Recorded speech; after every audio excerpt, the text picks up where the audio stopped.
Reagan was elected to the presidency, he installed Louis Giuffrida as head of FEMA, the Federal Emergency Management Agency. Giuffrida was an old cold warrior from Reagan's California days whose specialty was suppression of unrest and dissent. Giuffrida, North, and George Bush began to turn FEMA into an instrument of domestic anti-terrorism. You're dealing with a group of people in the Reagan administration who equated political dissent with treason, and who cannot differentiate between emergency procedures, which I think everyone agrees are necessary, and suppressing political dissent. And with North and Poindexter and Casey, you have a group of people who saw Americans who disagree with them as the enemy. Colonel North, in your work at the NSC, were you not assigned at one time to work on plans for the continuity of government in the event of a major disaster? Mr. Chairman. I believe that question touches upon a highly sensitive and classified area, so may I request that you not touch upon that, sir. I was particularly concerned, Mr. Chairman, because I read in Miami papers and several others that there had been a plan developed by that same agency, a contingency plan in the event of emergency that would suspend the American Constitution. And I was deeply concerned about it and wondered if that was the area in which he had worked. May I most respectfully request that that matter not be touched upon at this stage. If we wish to get into this, I'm certain arrangements can be made for an executive session. And tragically, the only member who got close was Jack Brooks. A radio host who says he predicted a staged attack on the World Trade Center involving Osama bin Laden as a fall guy in 2001 now says last week's Red Terror Alert is just a trial run for a massive staged terror attack initiated by the U.S. government. Pardon me. Alex Jones says the attack will occur before the end of October and could provide the, quote, neo-fascist bloodsuckers in the administration with fraudulent justification to invade Iran or Syria before November's midterm elections. It's the president signing a statement relating to a law that basically says I'm not going to obey this law if I don't feel like it, over something larger, more aggressive, domestic surveillance or any of these other things.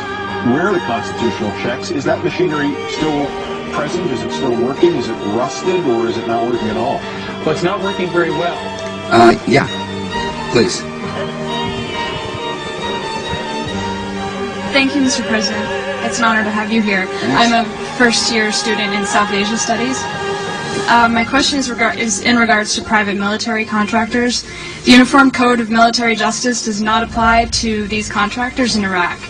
I asked your Secretary of Defense a couple months ago what law governs their actions. Mr. I'm going to ask him. Go ahead.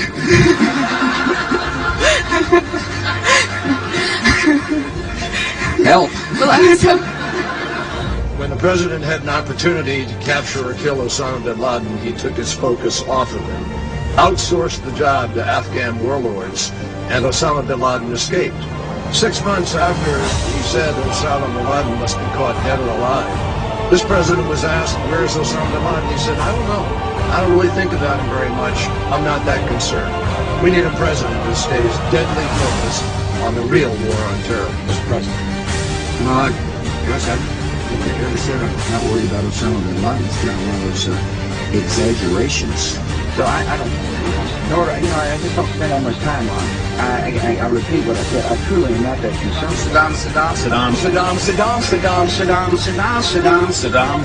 Saddam Hussein. War and danger. Continuing danger, hour of danger. Very, very dangerous world. A grave new threat.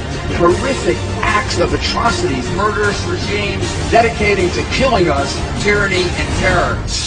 Several countries that we would consider Arab countries have already been told by the Israelis to prepare that it's going to happen, and these leaders behind the scenes are supporting it, but will publicly stand up and condemn it. They have to. they don't have a choice because of the religion in their country. They're going to say, how could the Israelis do this? This is wrong. This is Zionism. Behind the scenes, in fact, let me tell you one nugget. You're going to love this. A man who is in Tampa, who works here in Tampa, was sharing with me, and he's a very high-ranking military official. He said, he says, I have been to Arabia, and I have met with the leaders in Persia, Arabia, Egypt, etc. He said, that's part of my job working for the government. He said, let me tell you something that would shock you. He said, publicly, they despise the Jew and they hate Israel. But he said, every leader, he says, now I'm telling you, the leaders will say to me privately, we know the land belongs to the Jews, and we know we can't whip them. He said, privately, they'll tell you that. But he said, when it comes to the public and to the propaganda, they will absolutely go the opposite direction. He said, I'm telling you, one-on-one, he started naming them, and it shocked me that he knew these people. He said, when you are one-on-one in a room with them, they'll say, we know. The FEMA plans to imprison American citizens have generated a lot of interest around the country in locating the potential prison camps throughout the country. These may be facilities currently being used as prisons, such as those you saw earlier, or prisons that are being built supposedly in the name of the war on drugs, or facilities that have other uses but which could be quickly used to detain large numbers of people, such as this Amtrak facility in Beech Grove, Indiana. All of the renovations to this property have involved putting in new fencing, electronic turnstiles, concrete flooring in unused warehouse buildings, and putting in large gas furnaces on buildings that were never heated any time in the past 20 years.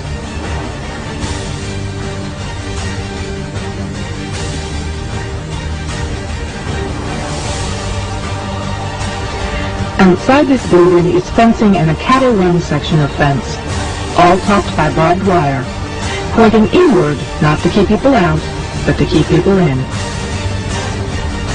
This was common throughout the facility, particularly the new fencing that had been erected.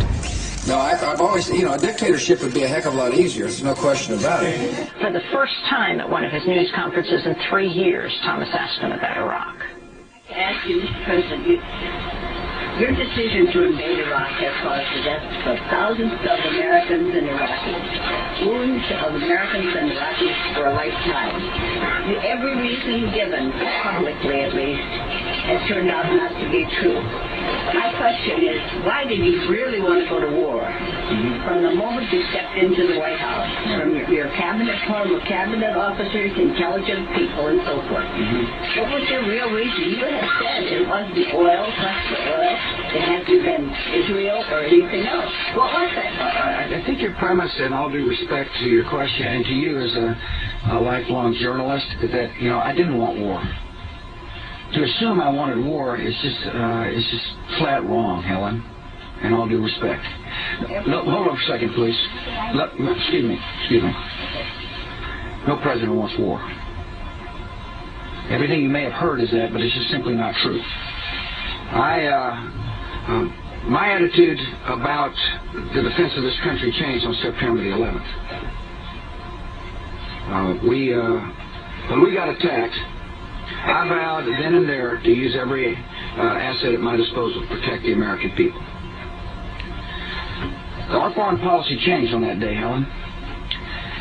We used to think we were secure because of oceans and previous diplomacy. But we realized on September 11, 2001, that killers could destroy innocent life. And I'm never going to forget it. And I'm never going to forget the vow I made to the American people, that we will do everything in our power to protect our people. Part of that meant to make sure that we didn't allow people to provide safe haven to an enemy. That's why I went into Iraq. Hold on for a second. Look. Excuse me for a second, please. Excuse me for a second. They did. The Taliban provided safe haven for Al-Qaeda. That's where Al-Qaeda trained and...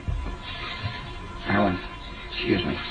That's where the targeting to go after suspected training sites, etc., across the border and inside Iran. That's just normal, I think. And you write that already some special operations forces, some U.S. intelligence forces have crossed the line and have gone into Iran. Is that right?